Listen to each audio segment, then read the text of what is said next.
Es la mañana. Es radio. Lo que se lleva la comida, light, un tomatito y un pepinillo. Es muy ligero alimento. Queremos una fabada con su morcilla y su fundamento. Bueno, Fernando Díaz, que es nuestro nutricionista favorito, bienvenido. ¿Tienes página nueva? Sí. A ver, cuéntanos. Ahora me podéis encontrar en dietéticaavanzada.com. Dietéticaavanzada.com. Sí. Además, ahí se puede inscribir la gente a unos seminarios que estoy dando ahora de nutrición antienvejecimiento y nutrición deportiva de alto rendimiento. Mira tú. Así que quien quiera asistir, pues ahí puede... Sí, porque no tiene nada que ver la alimentación que lleva una persona que no hace ejercicio con la que se machaca en el gimnasio o hace horas de carrera, y más ¿no? hablando de alto rendimiento, ¿sabes? Que estamos Claro. hablando de deportistas, pues de... O sea, como el Madrid cuando corra, o sea que... Sí. Sí. A lo mejor es lo que les Algo falta, así. un buen plato de pasta. No te quepa duda. Bueno, vamos a hablar de algo que se ha convertido en un objeto de debate y, como siempre, en cuestiones de salud, pues de noticias, ahora a las mentiras se llaman fake news. O sea, Sí. Finew, como dicen los del gobierno, la finew, eso es finew. Bueno, las mentiras, las trolas, los bulos, que siempre han existido y siempre existirán. Sí. El ser humano tiene una propensión a mentir, a veces por equivocación, y a veces por maldad, y a veces porque sí, porque nos gusta endulzar las cosas. Pero el aceite de palma ha pasado de ser uno de los agentes más benéficos del mundo a ser una especie de veneno para otros. Entonces, igual que pasó con el aceite de oliva, yo recuerdo de crío, ya no, es que el aceite de oliva es muy malo porque es muy pesado. Y había que mezclarlo, mucho mejor ¿verdad? el de girasol, o si no mezclarlo. Y Ah, ahora sí, te eso dicen, no pero qué recuerdo yo. barbaridad, porque son modas que también se producen en la nutrición y Sí. basadas en bulos, en medias verdades, etcétera. Bueno, ¿cuál es la naturaleza del aceite de palma? ¿Por qué tiene para unos buena fama y para otros mala? A ver. Sí, bueno, ya como dices, mucha fake news. En nutrición quizás es más difícil encontrar algo serio que... Sí, casi todos que son bulo, bulos, ¿no? sí. Además, como todo el mundo quiere dar su opinión y dar lecciones de nutrición, lo que pasa en Internet es que o en la calle, en los medios, hay mucha exageración respecto a las cosas, ¿no? Entonces, pues últimamente se habla muchas cosas del aceite de palma, del aceite de coco, de otros que ni unos son tan y a lo mejor otros son tan buenos como dicen, ¿no? Sí. En el caso de, algunos aceites muchas veces son temas económicos porque son industrias competitivas con la industria europea, ¿no? Por ejemplo, yo he hablado varias veces que lo peor de los aceites es cuando se oxidan o forman radicales libres por el calentamiento, por el cocinado y, por ejemplo, son mucho más proclives a producir radicales libres los aceites refinados como el aceite de girasol, el aceite de maíz o el aceite, por ejemplo.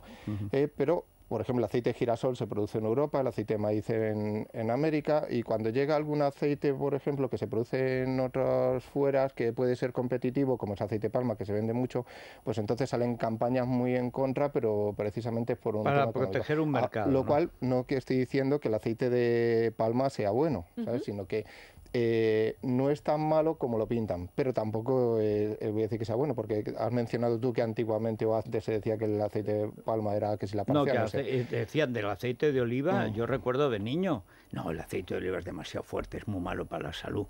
Y luego la gente dice, ¿pero qué dices? Depende. Sí. Como todo, ¿no? Pero bueno, cuéntanos, ¿el aceite de palma qué características tiene? El aceite de palma está formado principalmente por un ácido graso que se llama el ácido graso palmítico, que es un ácido graso saturado de 16 carbonos, pero es un ácido graso que es muy corriente en nuestro organismo y que además se produce con una enzima que se llama la ácido graso sintasa, se produce en nuestro organismo. En torno al 22-24% o así de nuestra grasa acumulada es ácido palmítico. Quiere decir que en nuestro cuerpo, pues si tenemos a lo mejor 8 o 10 kilos de grasa, estamos hablando que más de 2 kilos son de ácido palmítico. Si fuera algo que fuera que nos fuera a matar, como se habla, que si súper no lo tendríamos en el cuerpo. Pues no hacía falta que lo ingiriésemos, ya nos estaríamos suicidando con nuestro propio organismo, ¿no? Todo, sí, exactamente, ¿no?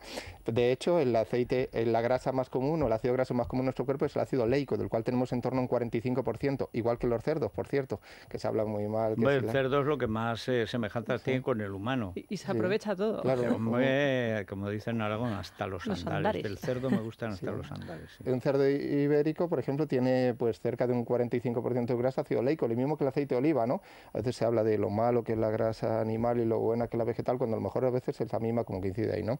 Entonces, bueno, pues el aceite de palma quizá una de las cosas peores que tiene, ya no tiene que ver con el tema nutricional, sino es el tema ecológico, porque para cultivarlo se están destruyendo muchos bosques en los cuales, por ejemplo, habitan animales o especies únicas como el orangután, ¿no? Entonces, eso sí que quizás la parte más negativa que Bueno, hay... pero también plantarán. Es un tema de biodiversidad. Bueno, claro, porque para tener cosas que cortar, antes las tienes que plantar. Pero lo tenemos Sí, que pero erradicar de nuestra dieta, porque, yo por sé- ejemplo, yo como- hablo del producto del que más se comentó, Claro, ¿no? yo Que es la como- Nutella. La Nutella tiene Ah. aceite de palma, salió... Pues lo que le pasa es que muchos alimentos industriales lo que hacen es hidrogenar las grasas. Eso es lo que ese procesado, la Nutella no se hace con aceite virgen, ¿no? Ese procesado que se hace incluso aceites, aceite de palma, al igual que pasa con el de girasol, el de soja, el de maíz, son aceites refinados. Se obtienen por métodos térmicos, aplicando calor, y también por métodos químicos, etcétera, usando disolventes, por ejemplo, como el etileno.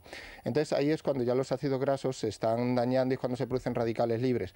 El tema es que, por ejemplo, el aceite de girasol produce mucho más radicales libres porque los ácidos grasos poliinsaturados son mucho más oxidables, ¿no? Más fácil de oxidar. El ácido palmítico, que es el que tiene de palma, se oxida poco, por lo tanto tiene menos radicales. Aún así, se aplica mucha temperatura al fabricarlo y se pueden producir otros compuestos que también son cancerígenos o dañinos para la salud, como hidrocarburos aromáticos policíclicos y otros, ¿no? Entonces, lo que hay que tratar de los aceites es que sean vírgenes, o sea, obtenidos por prensado en frío sin usar disolventes. Eso es una de las cualidades buenas del aceite de oliva. El aceite de oliva que se consume es aceite de oliva virgen. Extra. Exactamente, virgen extra. Sí, hay que aclarar porque últimamente ya te hacen mezclas. Y es lo que pasa también con el aceite de coco. También se menciona muchas veces el aceite de coco, malísimo, he oído en algunos medios hace poco porque tiene ácidos grasos saturados. Ya estoy hablando, o lo he mencionado varias veces, que en el que sea saturado, monoinsaturados, poliinsaturados, no afectan a la salud cardiovascular, aunque es un mito súper extendido, o sea, es algo que es muy difícil de erradicar, pero no es así. De hecho, por ejemplo, y muchas veces se habla el tema del colesterol como perjudicial. El colesterol es una sustancia que produce nuestro propio organismo y los niveles de colesterol tan malo puede ser que estén altos como que estén bajos. Claro. Hace poco se hizo un estudio en Japón muy amplio, de los estudios más grandes que se han hecho sobre el tema de la relación entre ácidos grasos saturados, me cambié de conversación, entre el colesterol y enfermedades, y por ejemplo se ha comprobado que es tener el colesterol por debajo de 150, que yo he tenido personas que presumen de ello, pues es mucho más peligroso para la salud que, por ejemplo, tenerlo alto. Se ha comprobado que, por ejemplo, el índice de enfermedades hepáticas, sobre todo, es muchísimo más alto en personas que tienen colesterol por debajo de 150. Y también hay más incidencia de cáncer, por ejemplo, y de otras enfermedades, ¿no? Bueno. Así que el colesterol tiene que estar donde tiene que estar, ¿no? Y cada persona además tiene también, y tiene su herencia genética, y tiene su... Sí, bueno, hay personas que pueden tener colesterol alterado por O sea, que pueden genes. elegir aceite de oliva, pero si no, no nos tenemos O que sea, lo asustar fundamental es que y sea dejar de comer. prensado en frío virgen. Sí, exactamente. Exacto. Y lo mismo pasa con el aceite de coco. Son saturados porque tiene ácidos grasos de cadena corta y media. Ningún producto europeo puede tener ese tipo de ácidos grasos porque son sólidos en temperatura ambiente. Se funden a 24 grados. Hace poco oí en la tele a una diciendo, no se debería llamarse aceite, se debe llamar manteca. Digo, ¿en qué fecha? Porque en verano a más de 24 grados es líquido y en invierno es sólido, ¿no? Hay mucho Entonces, tonto por ahí. aceite o manteca, la diferencia es el estado, si es sólido o líquido. Pues aceite de coco, manteca de Vamos coco, a es lo mismo. recordar, Fernando, muchas gracias, cuál es la página en la que ya se te puede ver y además, de paso, ir a aprender. Pues es dietéticaavanzada.com. Dietéticaavanzada.com. Y como siempre en Facebook, Dietética Fernando Díaz, Dietética Avanzada, en Facebook. Muchas gracias. Muchas gracias, Fernando. A Nos vamos vosotros. a las noticias. Falconetti anda suelto, pero en Marruecos. Lo malo es que volverá. Hasta mañana.